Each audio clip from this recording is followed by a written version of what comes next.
नमस्कार मित्रमैत्रिणींनो. आज कोविड-19 या विषाणूमुळे सर्व सामाजिक, राजकीय, आर्थिक, शासकीय सगळ्याच गोष्टीवरती बंदी पाळण्यात आलेली आहे. त्यामुळे विद्यार्थ्यांच्या परीक्षासुद्धा रद्द झालेल्या आहेत. तसेच या परीक्षा रद्द होऊन त्यांना पुढच्या वर्गातसुद्धा प्रवेश मिळालेला आहे. तेव्हा या पुढील वर्गामध्ये सर्व विद्यार्थ्यांचे स्वागत. BA प्रथम वर्ष पदवीसाठी समाजशास्त्र विषय निवडणाऱ्या विद्यार्थ्यांचे मी अभिनंदन करते. कारण समाजशास्त्र हा विषय आपल्यास सामाजिक बांधिलकी, स्वतःच्या जबाबदारीची जाणीव व समाजामध्ये योग्य दर्जा स्थान मिळविण्यास मदत करतो. म्हणजेच समाजशास्त्राच्या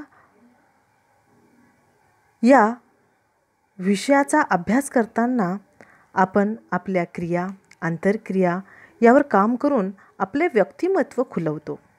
म्हणून पुन्हा एकदा अभिनंदन. समाजशास्त्र विषयातील BA प्रथम वर्ष या वर्गात प्रथम सत्राकरिता 2 पेपर राहणार आहेत. त्यास 50-50 असे गुण राहणार आहेत. म्हणजेच एकूण 100 गुणाचा हे सत्र 2 पेपरमध्ये विभागलेले आहे. आता आपण आपल्या प्रथम सत्रातील पहिला पेपर क्रमांक 1 ज्याचं नाव आहे समाजशास्त्राची रूपरेषा किंवा ओळख, इंट्रोडक्शन टू सोशोलॉजी. यामध्ये एकूण 4 युनिट आहेत. पहिलं युनिट आहे इंट्रोडक्शन टू सोशोलॉजी, समाजशास्त्राची ओळख. त्यामध्ये विद्यार्थ्यांना समाजशास्त्राची ओळख करून घेऊन व्याख्या, समाजशास्त्राचा अभ्यास विषय व या समाजशास्त्र विषयाची व्याप्ती किती आहे, कुठपर्यंत या समाजशास्त्राचा व्याप व्यापलेला आहे व या समाजशास्त्राचा विकास देशातील आणि जगातील अशा 2 पातळीवरती कसा झाला याची ओळख करून घ्यायची आहे. म्हणजेच या ठिकाणी प्रथम युनिट संपते. त्यानंतर दुसरे युनिट बेसिक कन्सेप्ट, मूलभूत संकल्पना आपण त्याला म्हणूया.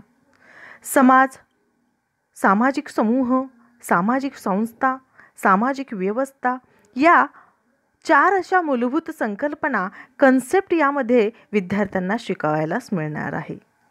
मग समाज म्हणजे काय, त्याची व्याख्या आणि वैशिष्ट्ये, सामाजिक समूह म्हणजे काय, त्याची व्याख्या, वैशिष्ट्ये आणि प्रकार, सामाजिक संस्था, अर्थ, त्याचा अर्थ आणि वैशिष्ट्ये हेही यामध्ये आपण बघणार आहोत.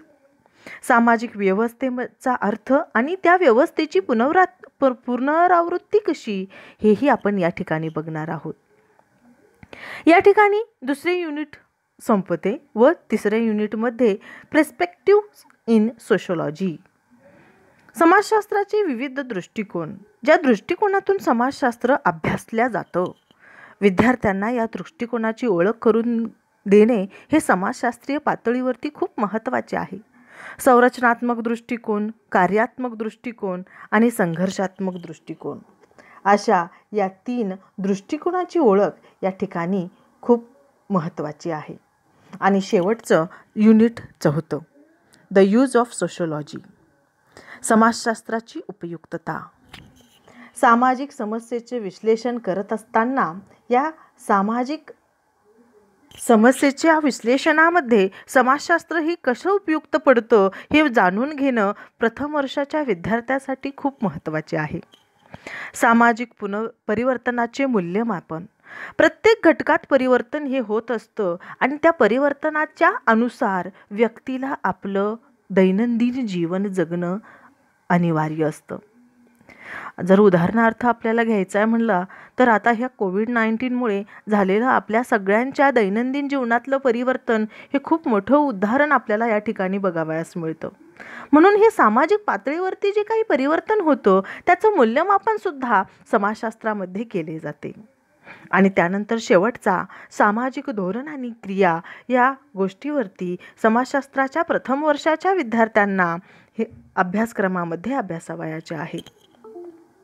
या प्रथम सत्रामध्ये या 4 युनिटच्या आधारे अभ्यास विद्यार्थ्यांना करावयाचा आहे आणि त्यानुसार पहिला पेपर म्हणजेच इंट्रोडक्शन टू सोशिओलॉजी, समाजशास्त्राची रूपरेषा किंवा ओळख याचा अभ्यास आपल्याला या ठिकाणी झालेला दिसून येतो. ही थोडक्यात ओळख मी अभ्यासक्रमाची विद्यार्थ्यांना पहिल्या पेपरविषयी करून दिलेली आहे. तेव्हा याचबरोबर दुसरा जो पेपर आहे BA प्रथम वर्षाचा, हा दुसरा पेपर इंडिव्हिज्युअल अँड सोसायटी, व्यक्ती आणि समाज. आपण समाजशास्त्राची ओळख आत्तापर्यंत या ठिकाणी करून बघितली. त्यामध्ये कुठले कुठले मुद्दे महत्त्वाचे आहे हे जाणून घेतलं. परंतु या समाजामध्ये राहणारी व्यक्ती आणि त्या व्यक्तीमुळे निर्माण झालेला समाज किंवा समाजामुळे निर्माण झालेली व्यक्ती, हे दोन घटक अतिशय महत्त्वाचे. या दोन घटकांच्या आधारेच समाजशास्त्राची ओळख करून घेण्यास काहीतरी अर्थ आहे. म्हणून हा दुसरा पेपर. यामध्ये एकूण 5 युनिट आहेत. पहिलं युनिट इंडिव्हिज्युअल अँड सोसायटी, व्यक्ती आणि समाज. यामध्ये व्यक्तीला आवश्यक असलेली संकल्पना म्हणजे संस्कृती, व्यक्ती करत असलेलं सामाजिकरण आणि सामाजिकरणाची साधने, या 3 घटकांना अतिशय महत्त्व दिलेले आहे. मग त्याची व्याख्या, वैशिष्ट्ये व साधने बघून आपण या अभ्यासक्रमाला पूर्ण करत जाणार आहोत. युनिट दुसरे सोशल स्ट्रक्चर म्हणजेच सामाजिक संरचना.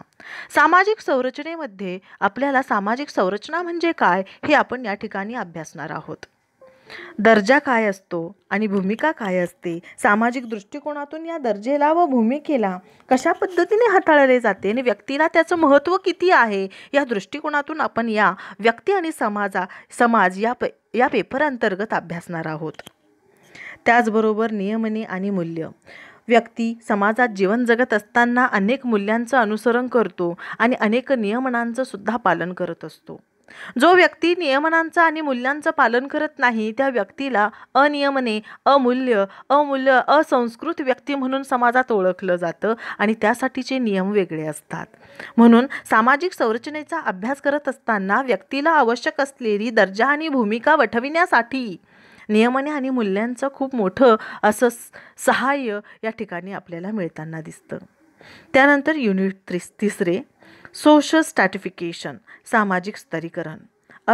त्याचे अर्थ आणि स्वरूप या युनिटमध्ये आपण जाणून घेणार आहोत. जाती व्यवस्था म्हणजे काय, त्याचे वैशिष्ट्य कुठले, हेही या अभ्यासक्रमामध्ये आपण पुढे step by step, unit by unit आपण बघणार आहोत. वर्गव्यवस्था, अर्थ आणि वैशिष्ट्ये. त्यानंतर युनिट चौथं सोशल चेंज म्हणजेच सामाजिक परिवर्तन. सामाजिक परिवर्तनाची संकल्पना आणि व्याख्या. सामाजिक परिवर्तनास कारणीभूत ठरणारे घटक, सामाजिक परिवर्तनातील अडथळे. आत्ताच मी पहिल्या पेपरमध्ये आपल्याला सामाजिक परिवर्तनाचं एक छानसं उदाहरण देऊन परिवर्तन थोडक्यात सांगण्याचा प्रयत्न केलेला आहे. तेव्हा या दुसऱ्या पेपरमध्ये युनिट चौथ्यामध्ये सामाजिक परिवर्तनाची एक मोठी अशी संकल्पना, एक विशिष्ट आणि स्पेशल अशी संकल्पना आपण अभ्यासणार आहोत. युनिट 5 सोशल कंट्रोल, सामाजिक नियंत्रण. सामाजिक नियंत्रणाची व्याख्या, प्रकार, औपचारिक आणि औपचारिक, अनुचलन आणि विचलन, त्याची व्याख्या. हे सामाजिक नियंत्रण अतिशय महत्त्वाचं आणि शेवटचं प्रकरण या ठिकाणी आहे. तेव्हा प्रथम वर्षाच्या विद्यार्थ्यांसाठी समाजशास्त्रातील या पहिल्या आणि दुसऱ्या पेपर अंतर्गत आपण अभ्यास करणार आहोत. या प्रत्येक युनिटचा आपण या ठिकाणी अशाच पद्धतीने किंवा वेगवेगळ्या पद्धतीने व्हिडिओज, PPTs करून आपण त्याचं सादरीकरण करणार आहोत. तेव्हा हा छोटासा प्रयत्न आपल्या सगळ्यांसाठी. धन्यवाद.